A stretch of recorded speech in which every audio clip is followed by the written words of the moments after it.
Tinanggap na ng Korte Suprema ang isinumiting manifestation with entry of appearance ng Office of the Solicitor General. Sa bisa nito, tatayo ang OSG bilang legal counsel ng mga opisyal ng pamahalaan sa kasong inihahain sa kanila ng kampo ni na dating Pangulo Rodrigo Duterte at Senador Bato de la Rosa.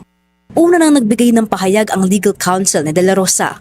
Giit ni Atty. Israelito Torion, sa pagpasok ulit ng OSG sa kaso, tila nagkaroon daw ng unexplained shift ang OSG sa naunang desisyon nito na walang legal na basihan o obligasyon ang Philippine government para makipag-coordinate sa ICC. Matatandang sa ilalim ni dating Solicitor General Menardo Guevara, nag-recuse ang OSG mula sa petisyong inihain ng mga anak ni dating Pangulo Duterte na humihiling na pabalikin ito sa Pilipinas.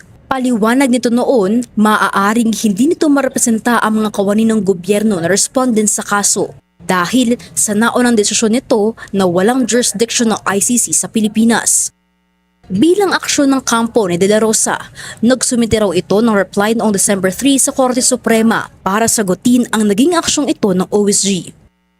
Ilan sa nakapaloob dito ang kanilang sagot sa naging posisyon ng OSG na tila hilaw raw. Pinaalalahanan din ni Torion na sa kasalukuyan walang nasusulat na batas o treaty ang Pilipinas sa Netherlands para legal na makipag-coordinate ito sa ICC. Bagaman walang pinatungkulan si Torion sa pagsasaad nito, maaalalang pumutok dati ang balita ni Ombudsman Boying Rimulya na may warrant of arrest na umano ang kliyente nitong si De La Rosa mula sa ICC.